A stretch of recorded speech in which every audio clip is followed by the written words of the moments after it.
Welcome in to the DNVR Avalanche Podcast presented by DraftKings Sportsbook, the number one rated sportsbook app out there, also presented by Numa Numa. I'm your host, Rudolph, joined as always by AJ Haefele. It's Thursday. That means we got our DraftKings picks of the week going for you. AJ over here picking his cheaters to do the thing without cheating. He's thinking they're coming back against Tampa Bay. He's got good odds on it, though. The Astros to win the series is plus 900 right now. Yep, coming back from a 3-0. They're doing it. They're going to do it, and they're going to piss everybody off. Has there ever been – oh, yeah, the Red Sox did it, right? Yeah, very infamously. They're the only one? But I think there was one other time that came back from 03 in baseball. I'm not sure. I think that's it. Yeah, that's the only one, maybe. Yeah, it's the only one I know of. Well, if you're a believer, plus 900, always good money. I, on the other hand, am sticking with my esports bet. My betting on my Zerg guy didn't work out, so we're doing the easiest bet in my life right now and betting on Maru to beat Trap. He's a little bit of an underdog. Anytime Maru's an underdog in StarCraft, that's easy money. Take that bet, get your bread. Yeah, we'll see how his TVP holds up.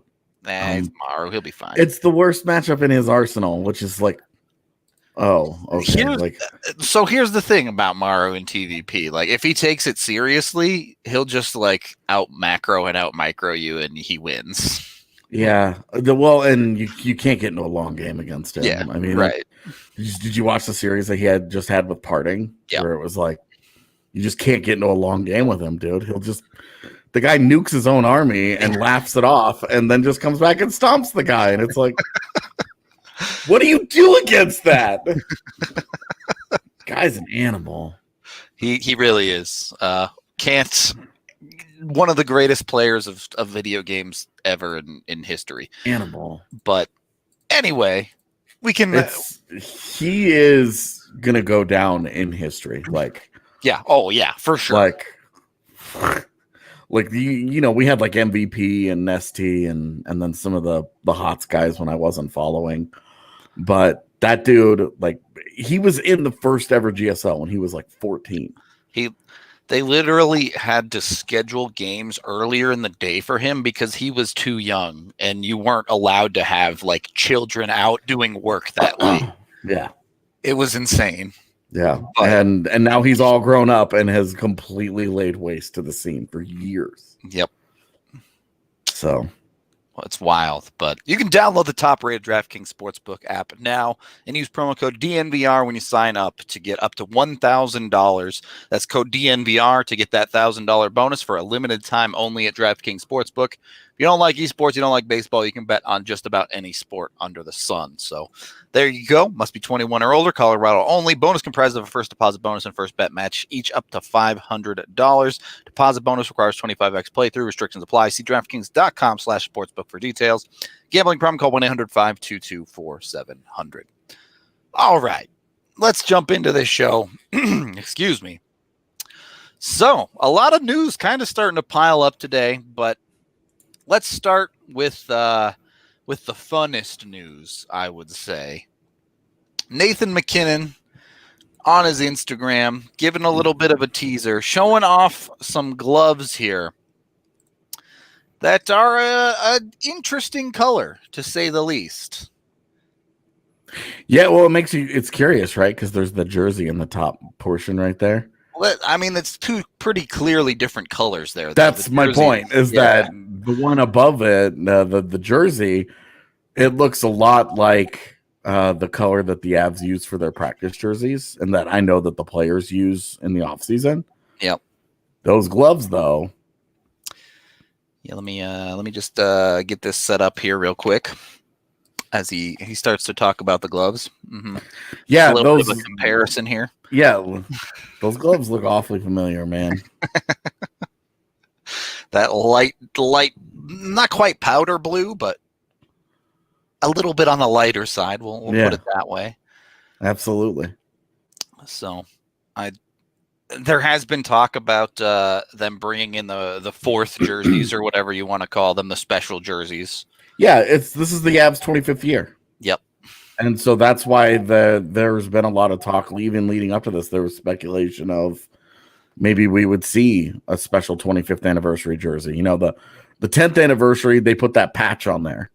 That really cool, it was the X. The X, yeah. Yeah, it was like that, and the patch was on all the jerseys, and it was like a cool piece of memorabilia for the 10th season.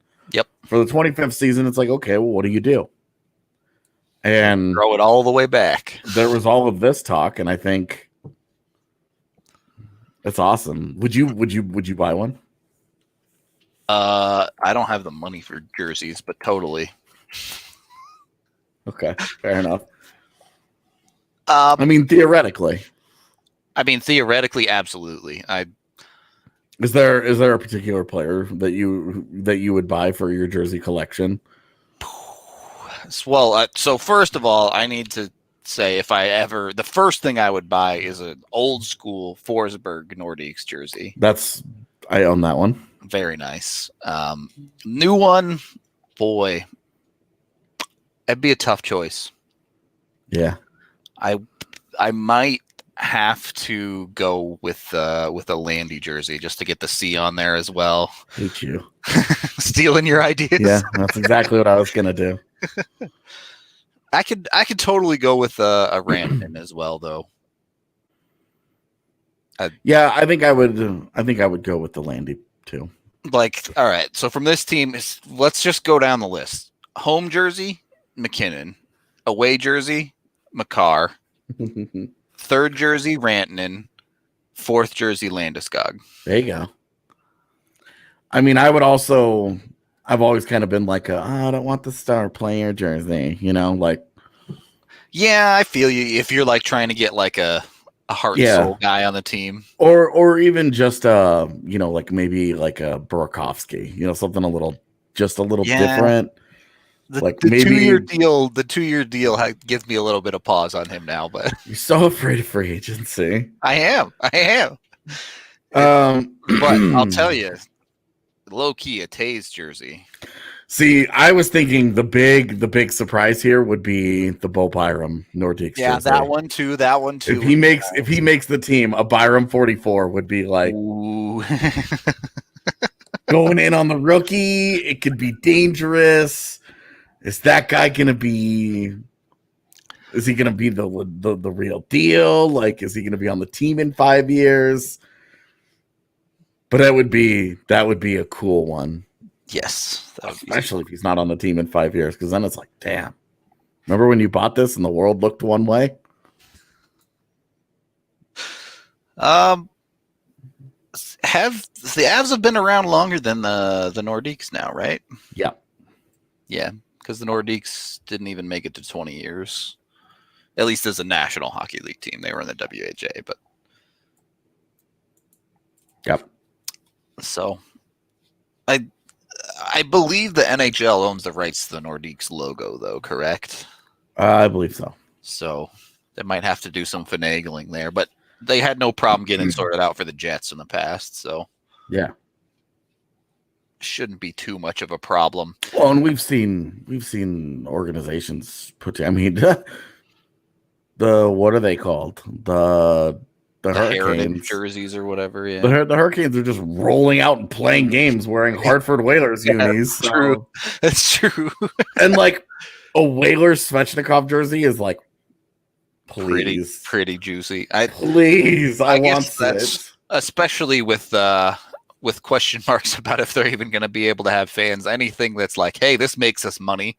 Oh yeah, right. I mean, it would be such a good business move to be like, okay, well, we're gonna lose out on gate receipts, but we're gonna make this jersey that everybody's been clamoring for at least a decade. Yeah, but we actually have good players now, and players that are gonna be probably have their jersey numbers retired in our rafters at some point.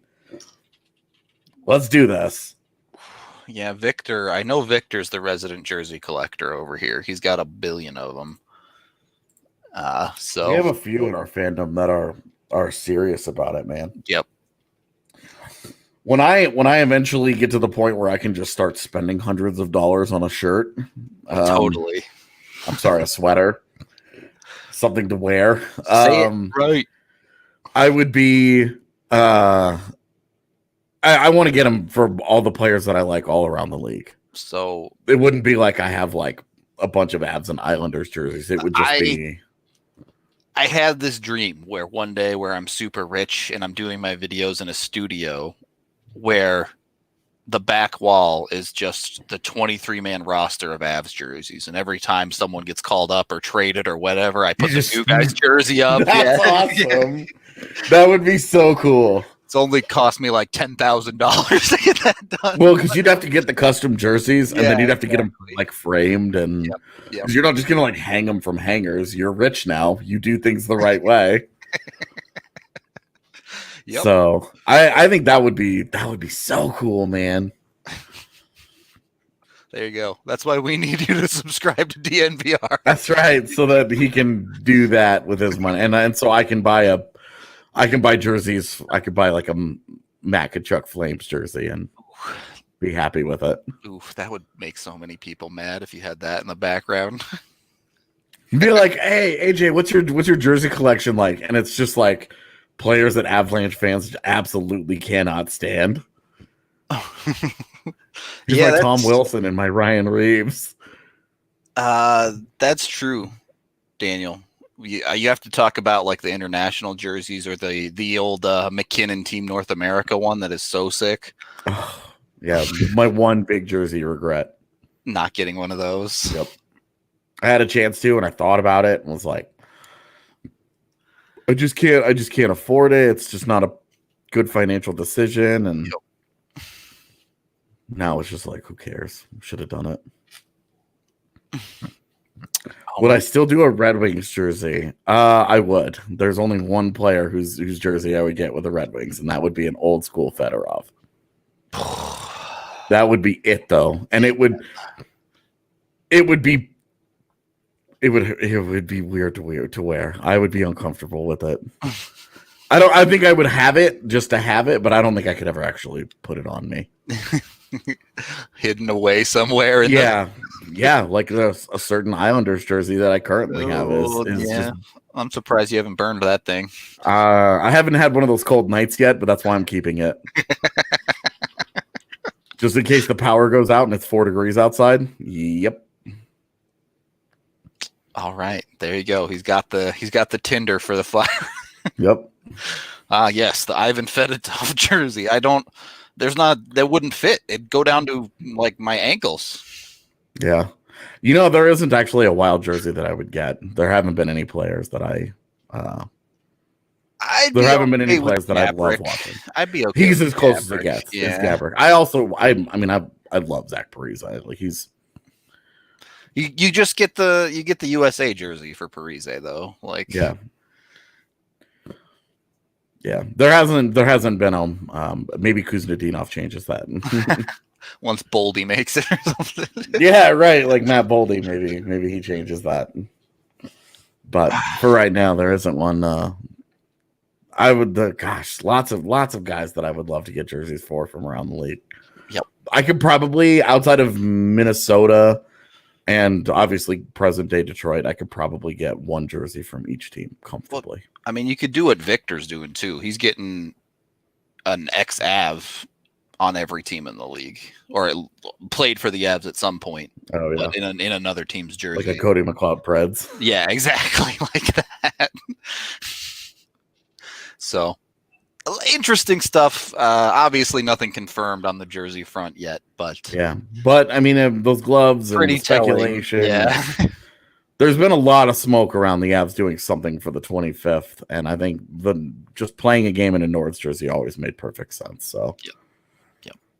Well, as much as it's like, oh my god, and it's funny because it was like Jesse posted that picture, on Twitter, and then like everybody was like, Nords! It's happening. Yeah, it was very entertaining, just to kind of see how it all of a sudden, and then like Dater throws up a 200-word story on his site, and it's just like this turned into like news. Yeah, we've done an entire segment in our podcast about it. Like someone in the Avs PR department is calling McKinnon like, never post pictures of the gloves again. That's right. Oh man, a Chinikov Blue Jackets jersey would be. That's like, there's a very real possibility that jersey never exists. That's right. That jersey is a preseason game only jersey. Okay, well, we do need to take our first period break. Acknowledge Breckenridge Brewery. Got their agave wheat shirt on here. They make a bunch of amazing beers. I like nearly all of them, to be honest with you. It's kind of weird to me because I usually am not a fan of like the hoppier beers, but they even manage to make those good because they get all the like fruity flavors in there, and It's just delicious. But if you want to try Breckenridge Brew, first of all, go on down to the DNVR bar. You can try 8 of them on tap right there. Or if you want to expand your choices, you can always go to the Farmhouse in Littleton, pick it up directly from the source. You can get $5 off when you do curbside pickup down there. When you use code DNVR, they are open from noon to 8 p.m. and you can call 303-803-1380. Or, of course, if you're out of state, you can still always find it at your local liquor store. Use the online Breck Beer Locator to find whichever beer you're looking for near you. And WGT Golf, our gaming sponsor, loved by more than 20 million players around the world. We have tournaments all the time. We have 3 clubhouses. Head on over to dnvrgolf.com to download the game and search for DNVR3 to join our 3rd clubhouse. I'm not sure when our next tournament is. I think we might have one this weekend, but don't quote me on it. I'm not the scheduler. Either way, you can play a bunch of different types of golf against whoever you want. You can challenge people anytime on true-to-life courses. So check out WGT Golf today if you have not yet. Second period of the DNVR Avalanche podcast. All right, we had a little bit of fun with the jersey. Let's get down to our roots here. Let's get into some numbers. Brendan Gallagher signs a $6.5 million deal yesterday. And first of all, they overpaid that dude. Secondly, did they? I think they did a little bit for a guy who's never had a 55-point season. Yeah, I mean, it's kind of an arbitrary line, right? Because he's had multiple 30-goal seasons. Sure, but look, the value proposition I always go with in contracts is 10 points for $1 million, $100,000 a point. And obviously at the high end, that's going to break a little bit. You pay superstar money. And yeah, McDavid he's not having 120-point seasons. Right, exactly. So it is a little bit exponential, I guess, as you get up to the higher end. But 55 points is not the higher end, is kind of my point. But either way, I think more importantly towards the Avs here, this puts a recent comparable for Gabe Landeskog in the flat cap world.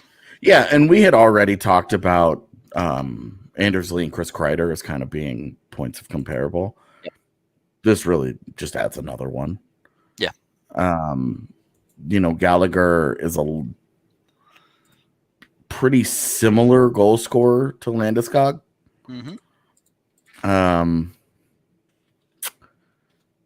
There have been some, really the health issues are really the only things that have kind of held him back. But otherwise, like, he's good for 20 plus per year.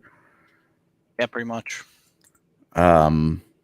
different, like very different guys, obviously, not comparable players. Yeah.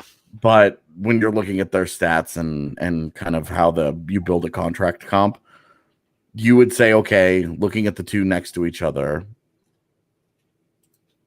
Landy gets more than Gallagher. Yeah. And we already kind of had that with Kreider.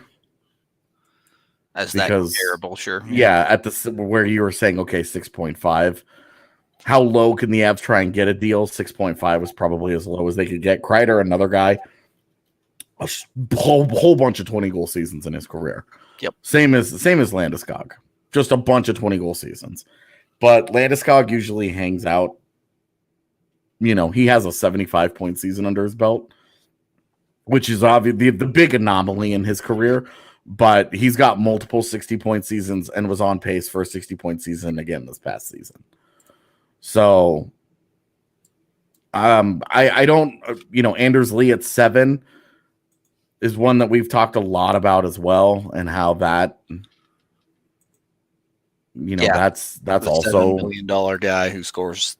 He does have a 40-goal season, but 20 goals almost automatic. But he's also also power forward, also, where's the C over there? Yeah, is also captain and is just like a big part of their raw identity. So makes a lot of sense. And I don't think that you can go too much beyond that with Landeskog. I don't think you can go too much beyond 7. And you keep in mind the fact that some of these contracts, like the Anders Lee deal, the Chris Kreider deal, those were signed pre-pandemic. Yep. Although the Chris Kreider deal was like barely pre-pandemic. About 5 days before the pandemic. Yeah, you're talking about those dudes are those were contracts signed under the assumption the cap was going to go up. Yep. And that's what changes the reality. The Gallagher deal is the one signed post-pandemic where they're saying, fine, we're fine with this. Yeah. If Landy wants to take 6.5, put it in the book. I can't promise you this, but I feel pretty confident in saying there might have been a little frustration in the Habs front office when that deal got announced. Too high. Yeah. Because 6.5 was probably their sweet spot. Yep. Where they were really hoping to maybe, pre-pandemic, you were talking about maybe 7.5. Yeah. Landy put up another 70-point season, maybe 8. Yep. But with the way that things changed, you were saying, well, maybe they can get him at 6.5. Get him on the Kreider deal where you say, yes, Kreider was more, he has a better track record than Kreider, but with a flat cap, there's a COVID tax basically. Yep. That all players are going to lose out on the high end of the contracts. And now with this Gallagher deal, you could also make the argument that Mark Bergevin kind of sucks at his job. Can we just throw out all the Montreal deals? Because not 5 days ago, he did the Josh Anderson deal as well, which is crazy pants. Yeah. Well, and you look at where Montreal has all of their money spent. A bunch of wingers. It's Jonathan Drouin, 3 more years on the wing. Josh Anderson on the wing. Yep. Tomas Tatar in his last year on the wing. Tyler Toffoli, they just signed in free agency on the wing. Brendan Gallagher. We were even talking about Brendan Gallagher going into the last year of his deal and needing an extension, but it was also like, look, they've spent all this money on wings. Like, maybe they don't need to do this. On the wing. Yep. Paul Byron on the wing. $25 million spent on wings before you get to their first center. And we've talked about this. They're hoping Nick Suzuki and Jesperi Kotkaniemi are the real deal. Yep. Phil Deneau is like a fine third line center, a fine middle six center. A second, like a very Carl Soderbergian, okay second center, a fantastic third line center. But they're spending a ton of money is the problem. That's the thing. Like every one of their contracts, you're like, that's $500,000, $750,000 too much. Yep. They have no cap space, basically. And it's just like, okay, so when you're looking at contract comparables, do you look at Montreal and you're like, okay, but they overspend on everything. Right. They overpay everybody. Just because they're stupid doesn't mean... Right. You're like, okay, well, there's contract comparables, and then there's whatever the hell the Canadians are doing. Because they're living in their own world, doing their own thing at all times. Yep. I just don't, I doubt that a team could make that argument in contract negotiations. Yeah, that'd be but even agents would have to be like, nah, those guys. Let's see. Are there any other like decent comparables that have been signed? I mean, Dadonov just got $5 million, but he's 31. I mean, the Evander Kane deal is kind of interesting because he's a primarily goal scoring wing. Yeah, $7 million over 7 years. And he signed that at whatever age he signed it at. He was 26 or something. Yeah, 26. Okay. So he's a lot younger. Like, Landy is turning 28 next month. In a month, yeah. So his new contract will start in his age 29 season. Yep. And that's where the Evander Kane deal, it's like, well, he's 26. Like that. Yeah. That's a great deal for them. Yeah. It's tough. It's tough, that Kreider deal too. Kreider was 28 when he signed that, but no 60-point seasons, Yeah. It's tough. It's a tough spot, but I think we're coming back to where we kind of started. $7 million is probably where this ends up. Makes the most sense. It's where it's made the most sense since it started. I said a year ago, the Anders Lee contract was going to be the one that they had to use to base it off of. It's even more true now that you have a flat cap. Teams are planning for a flat cap for 3 full seasons. Yeah. If that's the case, I mean, you gotta $7 million. You can't push it on the high end. You can't end up like Montreal, right? Yeah, you can't. I mean, for a guy like Landeskog, you could maybe, because he's your captain, he's been with you for so long, he's such a huge, like, integral part of your franchise. Maybe you give him an extra $500K to get it done and be like, we're happy. Okay, that would feel expensive, but 8 cannot be on the table, right? Correct. I mean, I think 7.5 is absolutely as high as they can allow themselves to go. Yeah, because especially if they're giving term, this is a guy that's going to be into his mid-30s. Yeah, that's true. Like you have to sign this deal understanding that this guy's production has to stay up just in case, and this is, just in case you lose a Burakovsky in 2 years. Yep. Because if Burakovsky rolls out and scores 60 points a year, you're not going to be able to pay that guy also $7 million and then give McKinnon 13. Well, especially like you give him a 6-year deal, you're paying this guy $7 million when he's 34.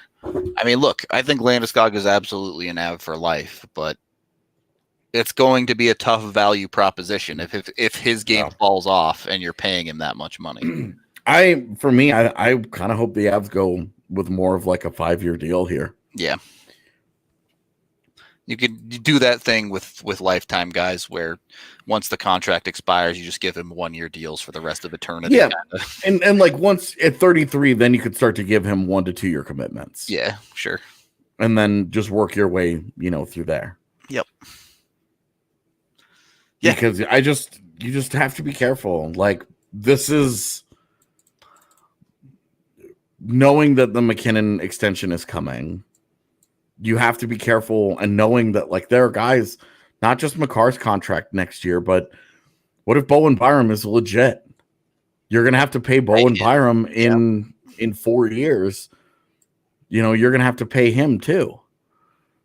And all of this is gonna come during Landeskog's next contract. So if you get him on a 5-year deal, you're not risking as much paying for the decline. Yeah. Obviously, you get him on a 7-year deal. Like it's Landeskog. You're fine with it. But I would hope that they've kind of learned from Erik Johnson's contract that you're risking it when you're giving these late 20s guys these long-term contracts. You're putting yourself out on the line for going through what they are with Erik Johnson right now, where you love EJ. He's still a valuable player for you. He's a guy that you would love to keep through the end of the contract, but at $6 million, it's hurting you now. Yep. Even if you would pay $4 million for that guy, where could you use that other $2 million right now? I do want to clear up because we got a million comments about this. EJ, yes, we did. EJ is going to be playing for the Avs in this coming season, 100%. Right. Our only speculation about waiving him or buying him out is 100% related to at the end of next season and related to the expansion draft. Yep. He either has to waive the no movement clause and they won't protect him. And Seattle has no reason to take him. So there's not a fear there. Yep. Or, if he doesn't waive the NMC, then you buy him out. Yeah. Before the expansion draft, because you're not losing. You have to protect Makar and Gerard and Taves. Yep. You're not losing one of those guys so that you can protect Erik Johnson at this point in his career. It just doesn't. It would be horrific management to do that. Yes. So there was also a guy saying we don't have to protect Makar in the expansion draft, buddy. Figure it out, man. There are too many tools available for you to still be asking that question. You gonna change your name to Martin Kaut is not expansion draft eligible again? I don't think I have to. Everybody knows it worked. Everybody loves to tweet it at me and get cheeky about it, but all that tells me is that I was successful in my mission. Nobody seriously asks me anymore. People only do it because they think it's funny. So it is funny. Everybody has a good time with it. It doesn't bother me in any way. I'm just like, okay.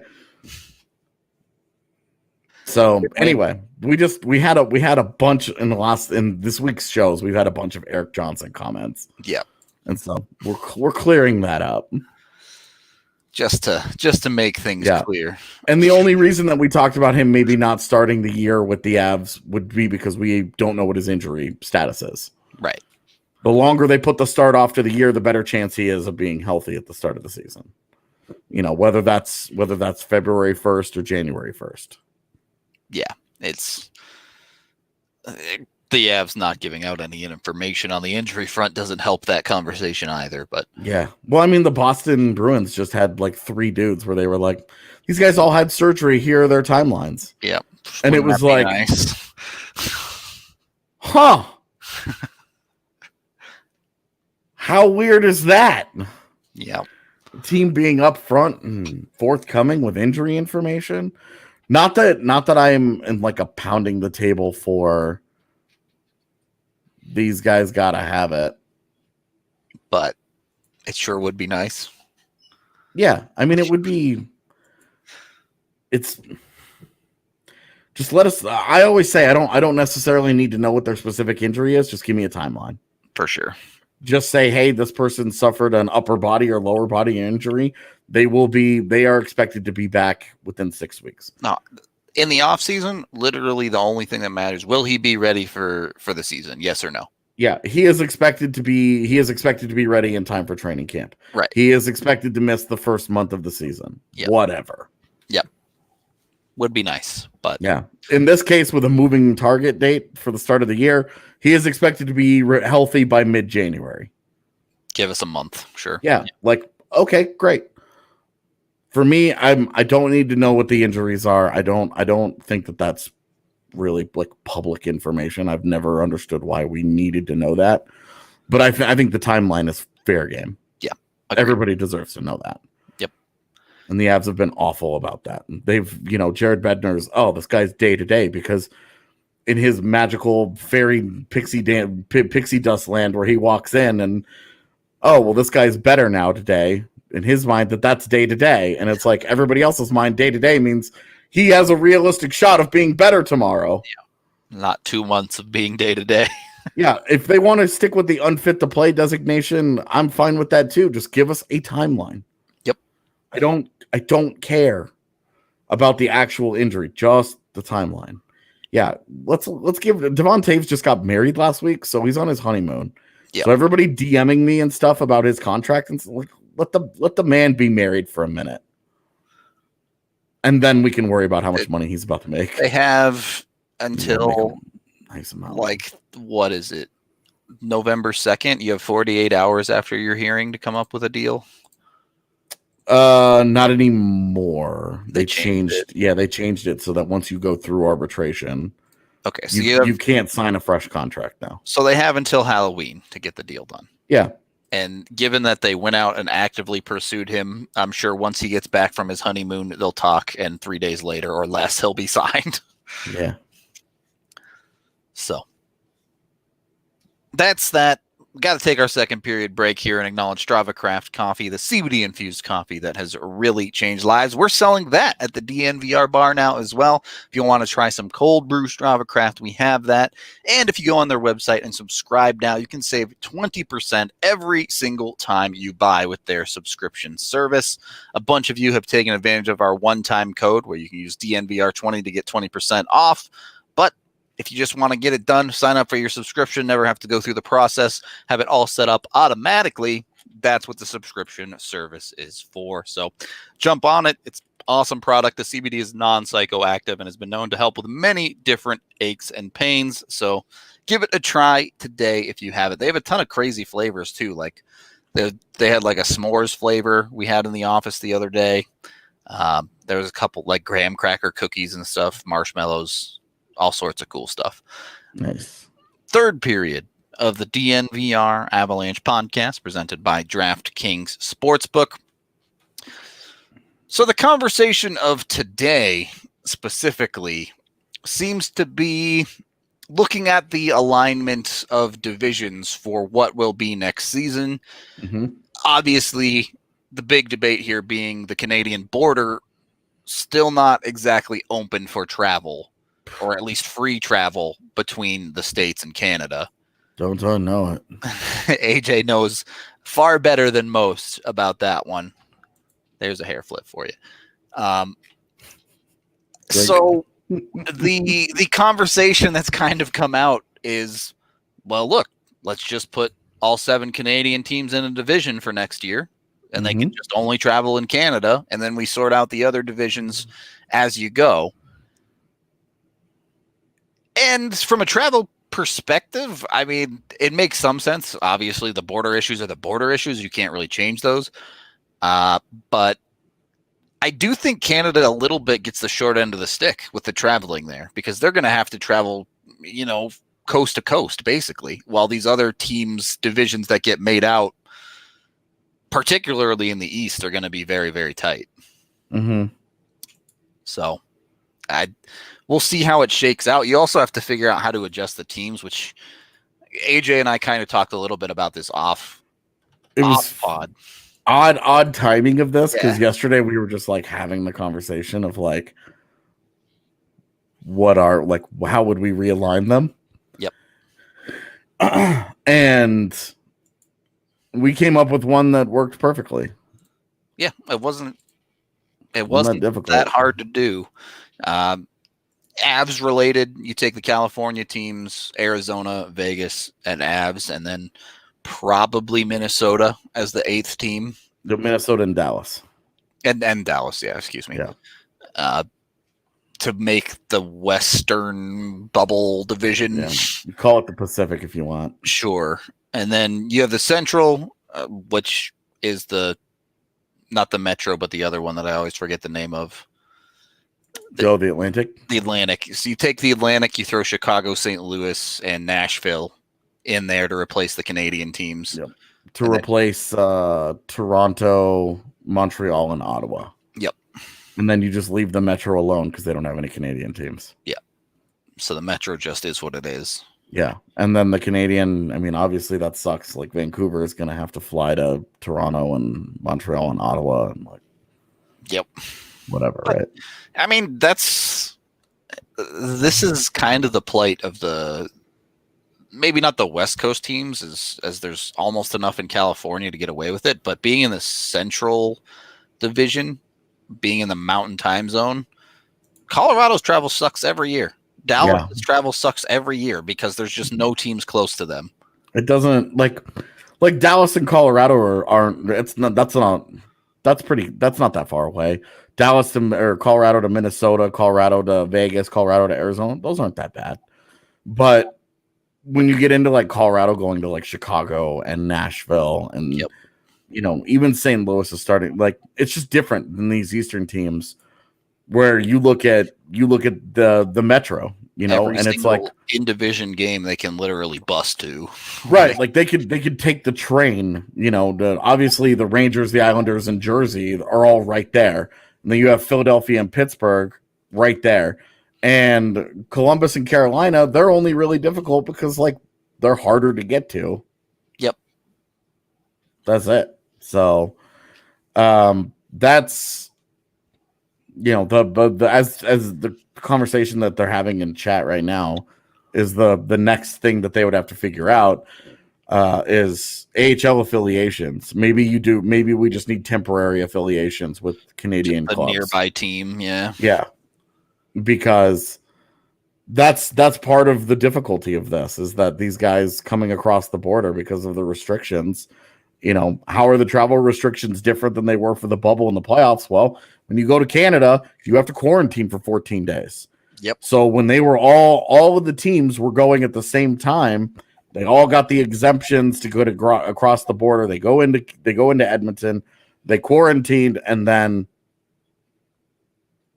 you can't leave. And right, and then they just played until they lost, and then they went home. And Canada's not keeping people in; they're keeping people out. So people want to go home. They're like, okay, bye. So it's quarantine. It's the same thing. Yeah. You can't fly up there for a game in Edmonton because you got to go a week in advance to quarantine. Yep, you got to go 2 weeks in advance to quarantine. And then you play the game, and then what? You come home? No, it's just with the way that the border restrictions are right now. This is just where this is headed until things change. And given the COVID spikes that are taking place all across Canada, and we saw with MLB, it was a nightmare for Toronto to try to find a place to play during just to try and make it feasible for them to have an MLB season for that team. Yeah. They had to go look for a bunch of different places to play in the States to make it happen. Yeah. And it was like they were going to play in like Pittsburgh, and then Pittsburgh was like, no. And that was one Canadian team, not 7. So right. It really doesn't. The only way it seems feasible is to do that Canadian division. Right. And like it would suck, dude. Like, yeah, of course. Because those teams would basically have to have a schedule where they only played each other. Yeah. They'd play each other like 10 times each, and then that for like a 60-game season. And then and if they wanted to travel, then they would pick one division and they would have to go and just do all of it at once. Yep. Just be on like a month-long road trip of just bouncing between those teams. Yeah. Which would be brutal. But I don't know. It's going to be tough. It's going to be you talk about AHL call-ups. We're not even sure that an AHL season is going to be a feasible thing. Depending on ability to have gates at all. So, yeah.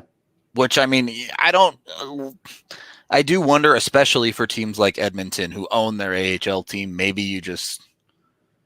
you bite that bullet a little bit and pay out to keep the team running just to have somewhere to put your prospects. But yeah. The question is, those the three NHL teams that need to move their AHL clubs. Yep. Where do they go? Do they just end up in nearby towns? Do you just put them in Edmonton, in Calgary? I think at least for Edmonton, you probably could, right? They already have the Oil Kings play out of that building. Yeah. So they probably have the facilities. Oil King, and then I guess you try to have 3 teams playing in that building, rotating. I mean, they did it for the bubble, so I mean, what does the AHL schedule look like then? also true. Yeah, and the AHL can't survive without fans. Like for sure. Yeah, they can't play games without fans. So what's the plan there, man? The AHL is honestly like the big concern here. I think more than what are the NHL clubs going to do, because you can figure that out with an all Canadian division, but the AHL guys, if they're not all in Canada, calling them up and having guys, when a guy's got a quarantine, he can't help you. You have to call a guy up 2 weeks in advance of an injury. Do you just have 30-man rosters then? And then what do your AHL clubs look like? If the AHL doesn't play this year, can those franchises survive? Yeah, does that league even exist if they can't put a season together? How many careers do you screw up because you can't? These guys don't play this year. Yep. Like they're already playing in Europe. It would be too late for them to all flood over there and take European jobs. Yep. Tough, man. It's tough. Yeah. I mean, what would you do? An expanded roster? You got 30 guys. Now what do you do about a salary cap? Okay, well, it was flat, but now what? I mean, I imagine you do something like the taxi squad where you have a separate 7-man part of your roster that you would have to go through some sort of paperwork to put them on the proper roster or something. But yeah, it's just all of this is so complicated. Yeah. Like the Canadian division was easy. Realigning the divisions was easy. Every other logistical question after that is difficult. Yep. And, because do you just play your division all season? Well, in that case, if that's the case, Colorado and Vegas in the same division and the Canadian teams in one division. Well, even if you do that, first of all, we know the NHL's on a strict timeline because they have to be done before the Summer Olympics. Yep. And we saw it with both baseball and now with football. With the leagues that are traveling, they have issues with COVID. They just do. Football, we're going to see how they manage it. But with baseball, they would just say, all right, this game today is postponed till whenever we can play it. Right. Well, and those leagues, it's funny because their schedules allow them, the NFL being once a week. Yep. They have time. Yeah, they can push things around. To change the Broncos game at the last second, they ended up changing 8 games. Yep. It was I think it was 8 teams that got impacted, and so that they could change the NHL schedule would be a nightmare. Right, because with baseball you play every day, and then you could play double headers in baseball. Yep. In hockey, you said, okay, that's how you make up games, and then baseball made the painful decision. If you're playing a double header, those are 7-inning games. Yep. In hockey, you don't have that. You don't have that luxury. You either get the game in or you don't. Yep. The schedule is going to move too fast. They're talking about 5 games per week. Okay, well, 3 of your players get COVID. You gotta sit down and you take a week off. You're not making up 5 games. Yep, doesn't happen. So I don't know, man. This is gonna be. I'm excited for next season because the Avs should be good, but knowing their luck, yeah. They're going to go on one road trip and they're going to get to Dallas, which is like COVID hotspot. And they're going to get 4 guys are going to get sick and forfeit the season time. All right, great. Yeah, I mean, really glad we lost a year of Nathan McKinnon's prime because because we couldn't figure out how to handle COVID because we're a bunch of idiots. I do wonder too if they look into points percentage styling of. I mean, they would probably have to if it's a widespread problem. Yeah. If it's just one, if it was just one team, you're like, okay, well, yeah. I mean, maybe it depends on the team too. If you get a bottom feeder team anyway, it's like, well, they sucked. Yeah. But yeah, we'll see how it goes, man. But I think that I I think pushing it back as late as they absolutely can and just cutting off as many regular seasons games as they can. Because look, like postseason is where the league makes its money. Yep. So they're going to have a full postseason no matter what. But it's like, you, just forget a regular season. Let's just do a super tournament. I don't know how they would do it. Add in Seattle right now, 32 teams. Forget college basketball, all right? Hockey, March Madness. I mean, I don't know how. Yeah. I know. I would agree with Colin that hub cities make cities make a ton of sense from a product perspective. You can't imagine a lot of players are going to be all about that idea. Yeah. I mean, if you were going to do if you're going to do a hub city thing, you would have to do, a month worth of games and then 2 weeks off. Yep. Maybe what you do is you rotate by weeks. You have like a week off. So there's always like one hub city that's off that week. Or I'm thinking like one team that's off that week, and then they're constantly coming in and out of rotating, and then you're in a bubble, and or you're in the bubble city, and whatever, like everybody goes to Vegas, and then one team, you play the first month of games, and then teams just start rotating in and out. Yeah, you'd have to do something like that to get them home. Yeah. Yeah, I mean, it would. I just don't. They would have to make such massive changes to the hub, and families would either have to be allowed in, or players would have to be allowed to go home. Something would have to change. Yeah, for sure. So there's still a little bit easier. It would be easier because like you're not worried about crossing the border all the time.